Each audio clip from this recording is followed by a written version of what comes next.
Estos soldados de caballería acorazada están de maniobras, no en guerra. Pero saben que, llegado el caso, tendrían el mejor y más mortífero carro de combate del mundo. El M1A2 Abrams. Se le ha llamado rey de la batalla porque las personas que han servido durante mucho tiempo en las fuerzas acorazadas saben que es un ganador de guerras.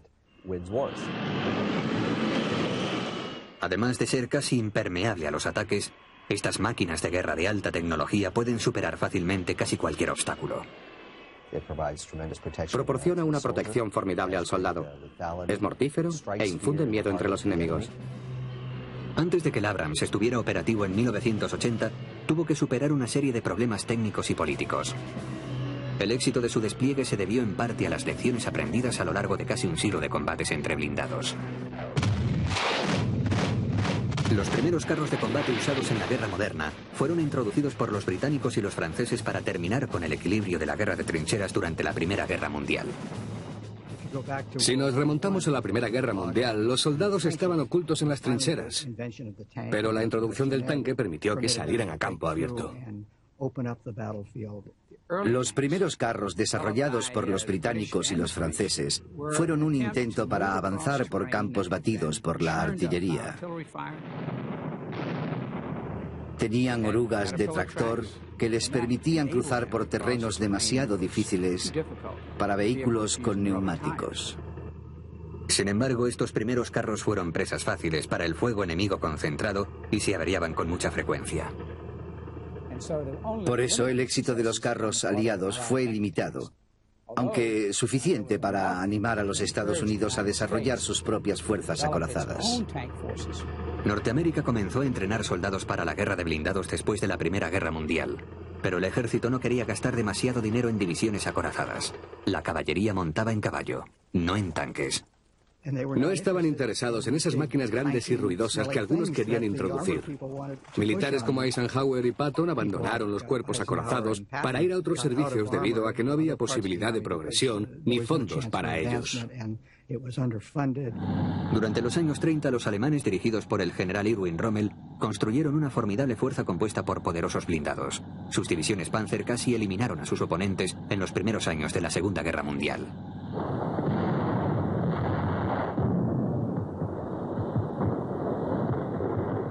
Rommel fue un elemento clave en el desarrollo de la Blitzkrieg, o guerra relámpago.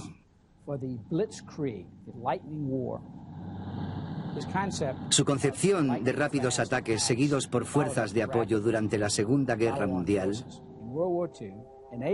les permitió en la ofensiva de primavera, en junio de 1942, superar a las fuerzas británicas y francesas desplegadas contra Alemania. Under this vast roof, dozens of tanks are going together at one time, rolling from stage to stage. Cuando Norteamérica entró en guerra en 1941, las fábricas de automóviles del Medio Oeste se aprestaron rápidamente a suministrar al ejército sus primeros tanques Sherman. Los Sherman eran más pequeños y ligeros, con menos protección que sus oponentes alemanes. Su tamaño y diseño los hicieron presas fáciles para los proyectiles perforantes de los carros germanos. El Sherman era muy vulnerable. Una de las razones se debía al uso de gasolina como combustible. Si resultaba alcanzado, la gasolina ardía enseguida. Los soldados de ambos bandos lo llamaban el Ronson, como el encendedor. A consecuencia de esto, el general Dwight Eisenhower, el comandante aliado, pidió un tanque con mayor protección. El general Marshall, que era el jefe del Estado Mayor, le dijo a Eisenhower: si les pusiéramos más protección, no podríamos trasladarlos desde Detroit hasta los puertos, porque no podrían pasar por los túneles o subir a los barcos. Tenemos que llevarlos en tren. Y si fueran mayores, no podrían pasar por los túneles ferroviarios. Sin embargo, las fuerzas acorazadas americanas en Europa, especialmente las que estaban al mando del general George Patton, un experto en tácticas de blindados, pudieron vencer esas dificultades aprovechando la superior velocidad del Sherman. De esta forma, los americanos pudieron atacar a los carros alemanes por donde tenían menos protección, los costados y la parte trasera. También disponían de la ventaja numérica. Durante la guerra se fabricaron 50.000 Sherman. La táctica usada durante la Segunda Guerra Mundial contra los más avanzados carros alemanes era sencillamente superarlos en número y rodearlos. Podíamos perder algunos tanques, pero al final acabábamos venciendo. La Unión Soviética desarrolló también una gigantesca fuerza acorazada que barrió a los alemanes en el frente del este. Al final de la guerra, los aliados reconocieron que sus grandes y flexibles medios acorazados habían sido el artífice de la victoria en Europa. Estados Unidos aprendió muchas y muy valiosas lecciones tácticas con las fuerzas acorazadas. Hacia finales de la Segunda Guerra Mundial, el concepto de fuerzas combinadas, operaciones mecanizadas y carros de combate trabajando en estrecha cooperación con la aviación se impuso firmemente en la doctrina militar americana. No obstante, cuando terminó la guerra, el programa para las fuerzas acorazadas americanas se resintió. La Guerra Fría con la Unión Soviética alteró las prioridades. Gran parte del presupuesto militar se dirigió hacia los misiles, bombarderos y submarinos nucleares, no hacia los carros de combate. Durante un largo periodo después de la guerra, el ejército americano tuvo que conformarse con tanques inferiores a los del enemigo. Se partió del Sherman de la Segunda Guerra Mundial. Se le adaptó y se le volvió a adaptar, pero nunca se fabricó uno nuevo. La adaptación del Sherman culminó con el carro M60. Sin embargo, los estrategas del Pentágono temían que la enorme y sofisticada fuerza acorazada soviética barriera a la americana y a la de sus aliados de la OTAN si estallaba una guerra terrestre en Europa. Durante la Guerra Fría, nuestra principal preocupación era la de un ataque masivo, convencional del Pacto de Varsovia contra la Europa occidental. La Unión Soviética había renovado sus blindados y nosotros queríamos disponer de un arma superior. En un enfrentamiento directo contra los carros soviéticos, el M60 no sería una gran cosa. Por eso, en 1963, el secretario de Defensa, Robert McNamara, decidió que los americanos y los alemanes debían unir sus fuerzas para construir un carro superior para toda la OTAN. I was delighted with the results. An agreement to enter into joint research and development projects, the first of which will be the development of a new main battle tank to be jointly financed by our two countries. Fue llamado MBT-70, o Carro Principal de Batalla 70, por el año en que sería desplegado. No obstante, el programa comenzó enseguida a tener dificultades. Conforme maduraba el programa, cada vez aparecían más y más diferencias debidas a las prioridades nacionales. Empezó a desintegrarse en todos los aspectos. Por ejemplo, los Estados Unidos usaban pulgadas y los alemanes el sistema métrico. Se decidió que el equipo desarrollado por los alemanes sería métrico y el americano estaría en pulgadas. Finalmente se llegó a un compromiso. Los alemanes ganaron. Se usaría el sistema métrico cuando las piezas se juntaran.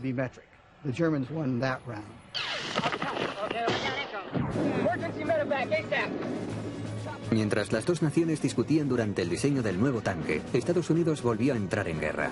Esta vez en la jungla, en los arrozales y en las tierras altas del Vietnam. El terreno dificultaba la eficacia de los blindados.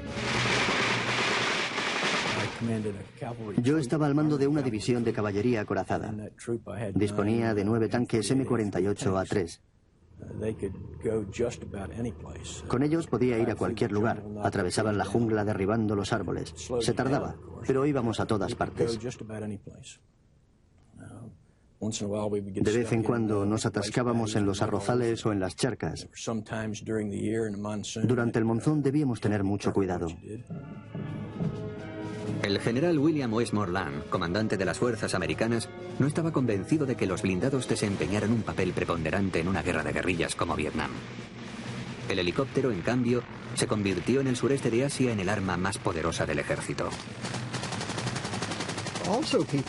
Basándose en las lecciones de Vietnam y en la movilidad de los helicópteros, se dijo que el tanque era un dinosaurio y que no volvería a ser usado en el campo de batalla. El carro de combate, de acuerdo con los críticos, estaba muerto. Pero este epitafio resultó ser prematuro. La mayoría de las personas relacionan a Fort Knox con las reservas de oro. Para los militares, sin embargo, Fort Knox es el centro de entrenamiento para blindados. Los antiguos carros de combate están alineados como si fueran esculturas de exteriores. Una de esas reliquias es el carro MBT-70, un prototipo que es todo lo que queda del ambicioso proyecto conjunto germano-americano para construir un tanque superior a todo lo que los soviéticos pudieran presentar. The main battle tank, which is the product of international cooperation, is a German-made automatic transmission that incorporates both converter and lock-up gear ranges. La burocracia de las dos naciones, funcionando a la vez, resultó un obstáculo insuperable. El coste del programa no hacía más que aumentar. Y al final el Congreso dijo, no queremos oír nada más, que lo paren. El Congreso decidió cancelar un programa en el que el precio de cada carro de combate era de $1.200.000. Aunque nunca entró en producción, el MBT-70 era una máquina impresionante. Algunas de las características del MBT-70 le hacían claramente un carro de combate superior. Se desplazaba a velocidades por encima de los 55 kilómetros por hora. El MBT-70 se construyó para que pudiera elevar la parte frontal, disparar y bajarla otra vez sin necesidad de moverse del sitio. Todo eso cuesta dinero. Y esa fue una de las razones por la que no se construyó. A pesar del fallo del programa MBT-70, el ejército no cejó en su búsqueda de un nuevo carro de combate. En 1973, el ejército organizó una competición entre General Motors y Chrysler para desarrollar un tanque moderno de menor coste. Había que fabricar un nuevo carro de combate que costara $508.000. Tenía que ser mejor en conjunto que su predecesor, el M60. El ejército quería remozar el M60. Quería que fuera más mortífero y mejorar la supervivencia. La guerra de 1973 en Oriente Medio le dio un gran impulso.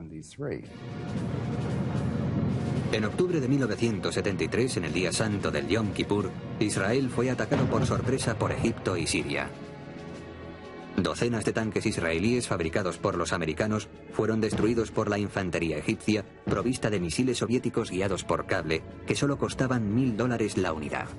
El uso efectivo de las armas anticarro de las fuerzas egipcias y sirias dejó bien patente la vulnerabilidad de la familia de tanques en servicio.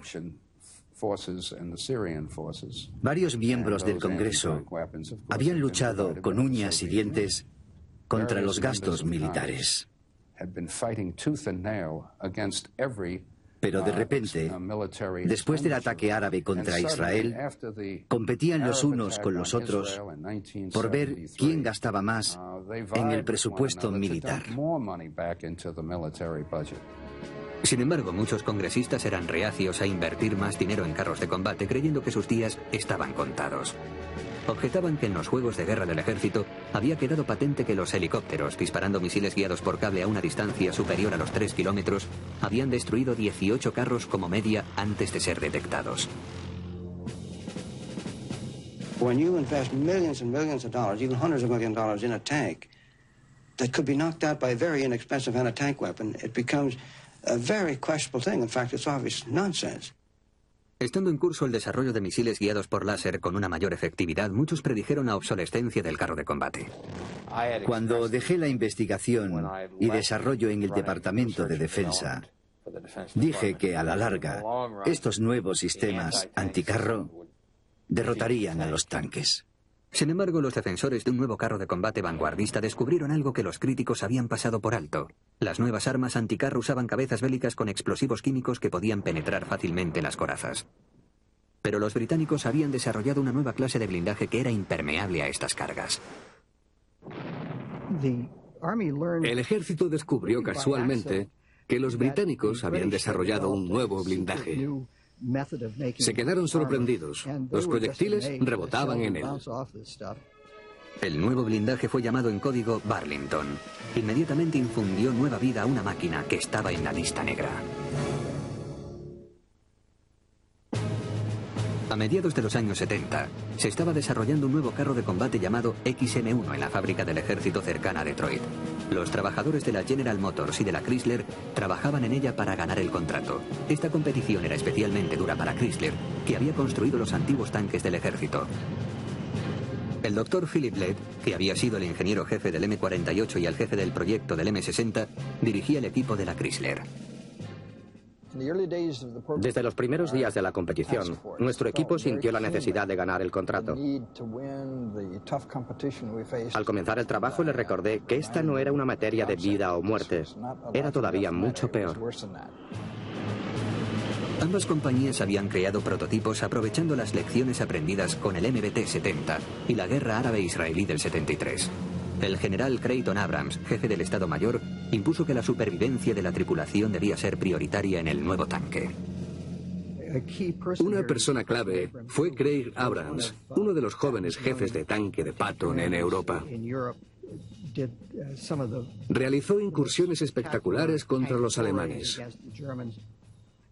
Fue quien tomó la decisión de que se pusiera la suficiente protección para la tripulación. Para algunos, el carro resultó demasiado pesado. Creo que en nuestra nación existe la tradición de conseguir la mayor seguridad para la vida humana, probablemente tanto como en el país que más. Y tiene un objeto práctico. Si una tripulación sobrevive, podrá combatir al día siguiente.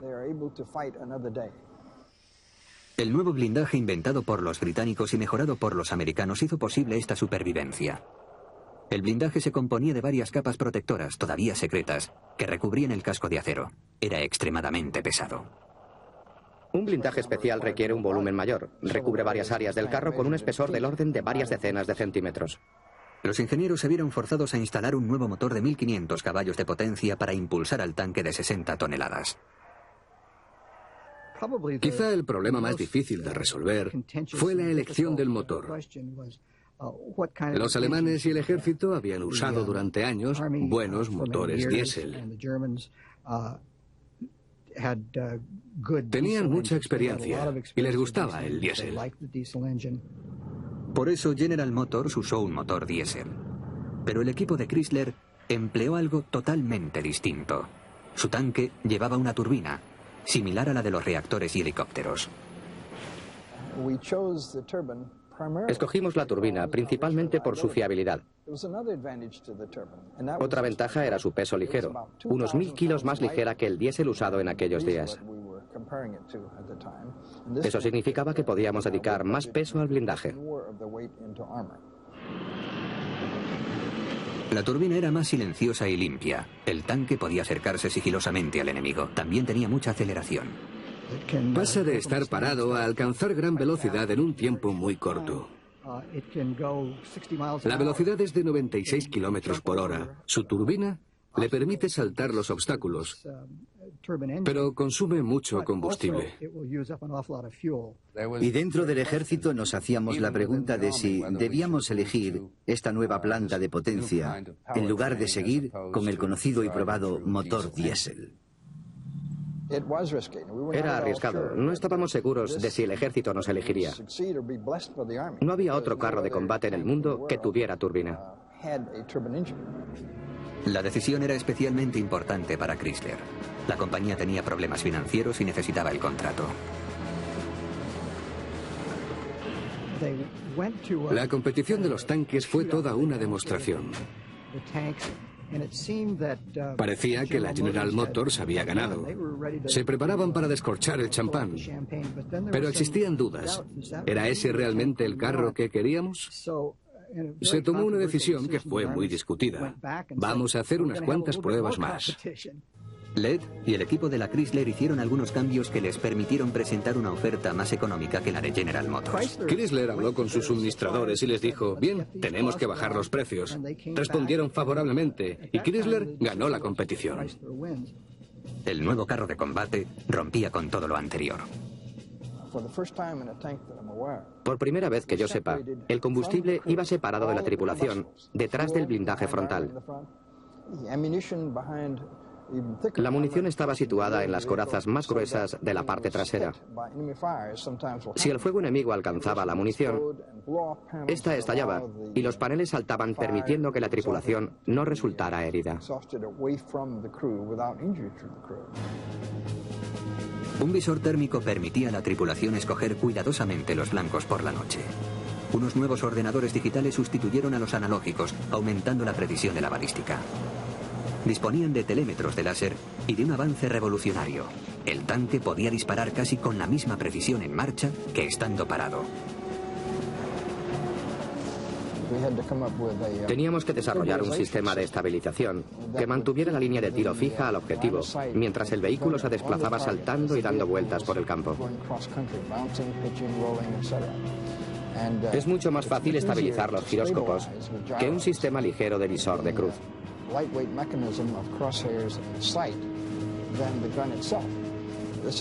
Luego estaba el cañón. Eso significaba 4 metros de acero dando botes. Por eso solamente debíamos permitir que el cañón disparara cuando coincidía con la línea de tiro del artillero. Mientras algunos pedían mejoras tecnológicas adicionales, el secretario de Defensa, Caspar Weinberger, decidió que en 1981 el tanque entrara en producción. Permaneció tanto tiempo en desarrollo porque cada 6 meses alguien quería que se le incorporara algo nuevo. Pero había que fabricar lo que ya se tenía, si es que queríamos disponer enseguida de un buen carro de combate. Al fin, en 1982, el carro de combate superior que el ejército había estado buscando desde principios de los 60 entró en servicio. Fue llamado M1 Abrams, en honor al general Creighton Abrams, que murió en 1974 siendo jefe del Estado Mayor. En los ejercicios de la OTAN, el nuevo carro sorprendió a sus críticos. The M1 Abrams tank has a 105mm main gun. Dieser Panzer hat eine 105mm Kanone. Ganó todos los premios, por decirlo así. Las pruebas de la OTAN de despliegue efectivo y precisión contra blancos, el grado de movilidad estando protegido y el resto. Era un carro de combate muy bueno. Se enviaron la mayoría de los Abrams a Alemania, donde fueron recibidos por las fuerzas acorazadas norteamericanas. El M1 era tan superior a todo lo anterior que se enamoraron de él desde el soldado más joven hasta el comandante de batallón, como yo. Mi conductor me dijo: mi coronel, esto es como volar un reactor con orugas. Y tenía razón. Podía disparar muy rápidamente mientras se desplazaba. Su blindaje fue descrito como impenetrable ante cualquier arma anticarro soviética. Una de sus grandes virtudes era la supervivencia de la tripulación. El M1 fue crucial en la estrategia para impedir la invasión de Europa por parte soviética. Era muy importante disponer del M1 cuando se hablaba de una guerra terrestre en Europa. Era un gran factor de disuasión y además hizo que los soviéticos se pensaran 2 veces si podrían llegar al canal en 30 días. La amenaza de una guerra a gran escala en Europa fue disminuyendo después de que cayera el muro de Berlín en 1989 y la Unión Soviética comenzara a desintegrarse. El M1 no vio la acción en Europa, pero muy pronto tuvo otro destino. El carro de combate Abrams había sido diseñado para combatir en las llanuras de Europa, pero la primera acción que vería sería en los desiertos de Irak, durante la Guerra del Golfo de 1991. Todo lo que el ejército había preparado demostró ser muy aplicable cuando Irak invadió Kuwait y decidimos dar una respuesta. En la operación Tormenta del Desierto se combatiría con una versión mejorada del Abrams, la M1A1. Un cañón más potente de 120 milímetros sustituyó al original de 105 milímetros. Además, el M1A1 incorporaba más blindaje y nueva tecnología, incluyendo la capacidad de usar el sistema de posicionamiento global o GPS. El GPS era importante a la hora de maniobrar sobre terreno que no tenía referencias visuales. Resultaba parecido a la navegación marina. Se dotó con el GPS a los comandantes de las Fuerzas Armadas. Estos sistemas demostrarían ser cruciales en el desierto. La caballería y las unidades acorazadas se movían con seguridad por los páramos de Arabia Saudita, Kuwait e Irak usando el GPS. Sin embargo, a las fuerzas de la coalición les llevó tiempo prepararse para la guerra contra Saddam Hussein. Nos llevó 3 meses desplegar las fuerzas para la operación Tormenta del Desierto. Tuvimos la suerte de que Saddam permaneció quieto y no atacó cuando éramos más vulnerables, cuando no habíamos llevado todavía las unidades pesadas. El despliegue de los Abrams se retrasó debido a que tenían que ser transportados desde sus bases en los Estados Unidos y Alemania en barcos especiales o uno a bordo de cargueros C-5, el único avión lo suficientemente grande para llevar uno de estos tanques. Cada M1A1 pesaba 67 toneladas. Es muy pesado y requiere su propio transporte, además de que un vehículo de servicio debe estar cerca. No es muy bueno consumiendo combustible. No toda la culpa era de este carro. La fuerza aliada era enorme y su transporte muy difícil. Aunque los Abrams comenzaron a ser desplegados en 1986, muchos carristas los manejaron por primera vez mientras esperaban que las incursiones aéreas ablandaran a las fuerzas iraquíes. El ejército había decidido que solamente el M1A1 con su gran cañón, no la versión M1, participaría en la invasión terrestre.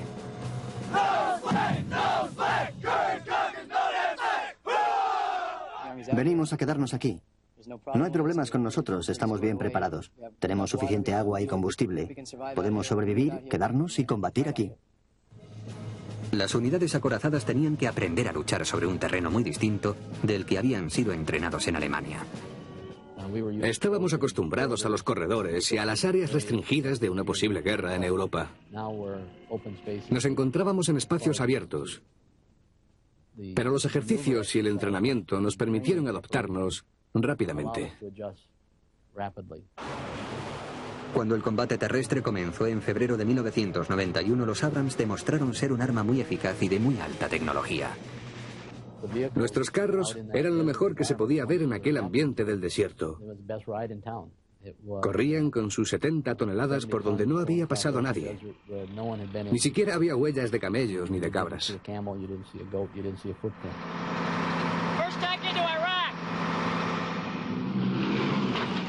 Los carros podían maniobrar y virar bruscamente hacia sus objetivos, incluso bajo tormentas de arena y el espeso humo de los pozos cubaitíes ardiendo. La visión térmica confirió a los carristas una gran ventaja respecto a los iraquíes y sus carros T-72 fabricados por los soviéticos. Podíamos dispararles a distancias a las que los iraquíes ni siquiera nos veían. A unos 3 kilómetros en la oscuridad, con mal tiempo, usando nuestra visión térmica. Ni siquiera podían decir desde dónde les venían los disparos. El coronel Jerry Videvich estaba al mando de la primera brigada de la división acorazada en la operación Tormenta del Desierto. Su brigada se enfrentó a los iraquíes por primera vez en la noche del 26 de febrero. Atacamos durante toda la noche y no ofrecieron gran resistencia. Les sobrepasamos. Sus carros desaparecieron en cuanto se enfrentó a ellos nuestra primera línea. La brigada continuó su marcha. Iban tan rápidos que en la mañana del día 27 de febrero estaban muy por delante de donde se había programado que debían avanzar. Cuando esa mañana llegamos al valle de Wadi, alrededor de las 11:30, nos encontramos a una brigada atrincherada. Fue una gran sorpresa. Ante ellos se encontraban elementos atrincherados de la Guardia Republicana iraquí desplegados a lo largo de los montículos de Medina. De pronto, aparecieron por el horizonte. Pero estábamos a 4.000 metros, mucho más allá de su alcance. Así que cuando comenzamos a atacarles, no sabían si era desde tierra o desde el aire. No se enteraron hasta escuchar el sonido de los cañones en el horizonte.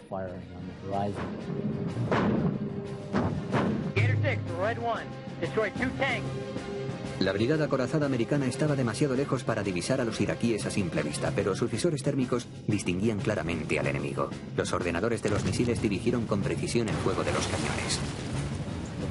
Podían elegir entre quedarse y morir o huir con sus vehículos y morir. Algunos eligieron las dos cosas. El combate duró 45 minutos, brigada contra brigada. Al final, la cuenta fue de 116-0 a nuestro favor. Todos sus vehículos, nuestro objetivo principal, fueron destruidos.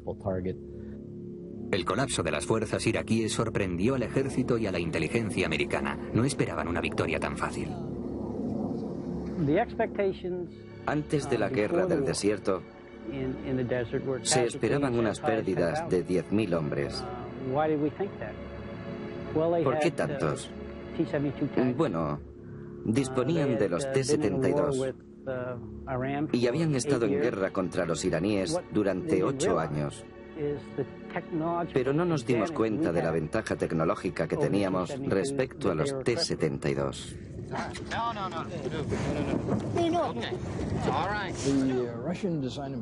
Los tanques diseñados y construidos por los rusos tenían un defecto fundamental. Yo diría que catastrófico. La tripulación y las municiones iban en la misma cámara. Si un proyectil perforante entraba, la munición estallaba. Y cuando eso sucedía, la torre saltaba por los aires y la tripulación perecía instantáneamente. Más de 3.000 carros de combate iraquíes fueron destruidos, sus bajas fueron muy graves. Más de 1.800 Abrams fueron desplegados en la guerra del Golfo, solamente 18 resultaron dañados. Los Abrams destruidos en el campo de batalla del Golfo lo fueron debido al fuego amigo. Fue el fuego fratricida. Algunos carros fueron alcanzados, aunque ningún carrista americano pereció en la operación Tormenta del Desierto como resultado del fuego enemigo. Pero el triunfo de los M1A1 en la operación Tormenta del Desierto tuvo una corta vida. Pronto hubo alguien que predijo que la primera victoria bélica del Abrams sería también la última.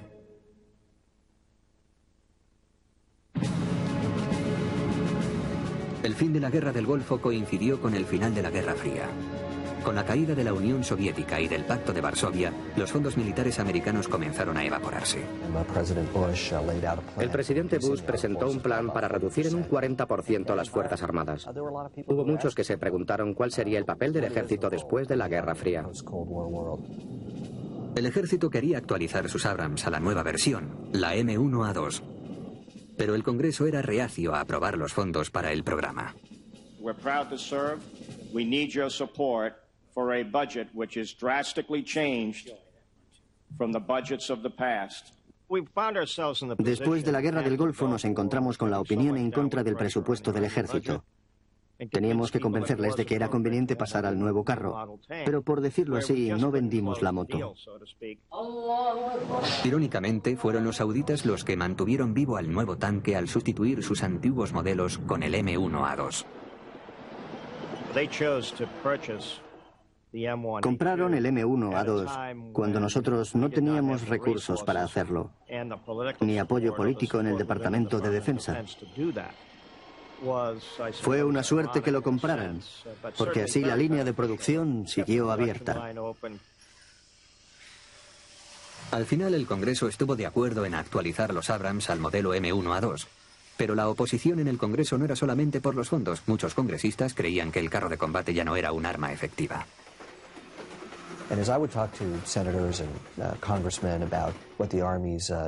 Cuando les decía a los congresistas lo importante que era renovar el equipo del ejército, siempre me contestaban: no estamos seguros de que quiera el dinero para actualizar ese carro de 70 toneladas y otras plataformas herencia de la Guerra Fría, porque no serán las armas del futuro. Mucha de la motivación para mejorar los carros de combate ha disminuido. En primer lugar, ya no existen amenazas comparables a la del Pacto de Varsovia. Además, los críticos se quejaban del largo tiempo que había llevado desplegar las fuerzas pesadas al Golfo Pérsico. Querían una fuerza que se pudiera desplegar más rápidamente para responder a las crisis internacionales. Los soldados hacían cada vez más trabajos de policía y de guardianes de la paz, no de guerreros. Las amenazas son diferentes en la actualidad. Tienen que llegar antes a los lugares conflictivos, y sus tanques de 70 toneladas no pueden hacerlo. Ni pueden operar en muchos sitios porque los puentes no resisten su peso. Son demasiado pesados para las carreteras y demasiado anchos para las calles. Como puede comprobar, el mundo se ha urbanizado. Las ciudades se han convertido en una amenaza real. Los inconvenientes de los carros de combate se hicieron evidentes durante su intervención en los Balcanes en Kosovo en 1999. Los carros se diseñan para ser desplegados donde haya una infraestructura sostenible. En el caso de los Balcanes, esa infraestructura era arcaica y no prestaba soporte a los diversos vehículos. Fue una guerra de 78 días. Se terminó antes de llevar a las fuerzas terrestres al combate. Esa fue una de las grandes lecciones para el ejército. Si su futuro dependía del tanque de 70 toneladas, no tendríamos un papel muy relevante en los siguientes combates, porque no íbamos a conseguir del Congreso los fondos necesarios. No podíamos defender adecuadamente a la nación. Reconociendo la nueva situación, el secretario del Ejército, Luis Caldera, y el jefe del Estado Mayor, el general Eric Shinseki, desarrollaron un nuevo plan para el Ejército, creando una fuerza interina de mediana magnitud que pudiera desplegarse rápidamente a los puntos conflictivos. El objetivo para el jefe del Estado Mayor del Ejército es desplegar una brigada en 96 horas a cualquier parte del mundo. El plan contempla 7 brigadas que deben usar vehículos armados ligeros y otros vehículos futuros en lugar de carros de combate. Los M1A2 formarán parte de la herencia de las brigadas para intervenir en caso de necesidad. El mundo ha cambiado, pero todavía existen naciones con carros de combate potencialmente enemigas en un futuro próximo. Pero los retos a los que nos enfrentamos son muy distintos de un combate entre carros. Bosnia, Kosovo, la amenaza terrorista de Afganistán exigen un nuevo enfoque para nuestras fuerzas armadas. Hoy en día hay 2 brigadas en Fort Lewis, Washington, que están entrenándose con vehículos armados ligeros prestados por otros países. Los vehículos con ruedas, no con orugas, para el ejército americano ya están siendo fabricados. Hemos pedido algo revolucionario, un vehículo con ruedas que pueda convertirse en otro con orugas en caso de necesidad. Queremos que encuentren una solución. Si han montado en un carro de combate, sabrán que si se pierde una cadena, es muy difícil volver a ponerla. Por eso las ruedas ofrecen grandes ventajas. Y en las carreteras se viaja más rápidamente. También son buenos vehículos en la mayoría de los terrenos no preparados. El ejército está estudiando también un futuro vehículo de combate igual de mortífero y con la supervivencia del Abrams de 70 toneladas, pero mucho más ligero. Exige un salto tecnológico, y para eso se están estudiando tecnologías de toda clase. La tecnología stealth puede dar una falsa imagen, de forma que cuando disparen, acierten a la imagen y no al vehículo. Puede que vuele, quién sabe. Podría levitar sobre el suelo. No conozco la respuesta, ni creo que nadie la tenga. Mientras tanto, en Fort Knox, los soldados de la caballería acorazada se entrenan en simuladores de M1A2 SEP, la última versión del Abrams, el carro de combate más sofisticado del mundo. Disponen de visores que llegan al doble de distancia que en la operación Tormenta del Desierto. Su protección es también mayor. Su poder destructivo es muy superior comparándolo con cualquier otro tanque. Un visor térmico separado para el jefe le permite escoger un segundo objetivo mientras el tirador está ocupado con el primero. Una pantalla muestra dónde se encuentran en cualquier momento las fuerzas hostiles y las amigas. Disparar al blanco es ahora algo seguro. Para fallar hay que cometer un gran error o hacerlo intencionadamente. La artillería es capaz de lanzar la primera salva con una precisión de 1 metro. Eso es bastante cerca. En la actualidad, estas máquinas de alta tecnología son el orgullo de las fuerzas acorazadas americanas que, como sus predecesoras, se preparan en Fort Knox, aunque probablemente sean retiradas dentro de 20 años. Puede que el Abrams sea el último carro de combate que se fabrique. Y aunque ha desarrollado un gran papel en los combates en los que ha intervenido, puede que llegue el día en que tenga que desaparecer. Hasta que llegue esa fecha, los Abrams serán los mejores carros de combate del mundo.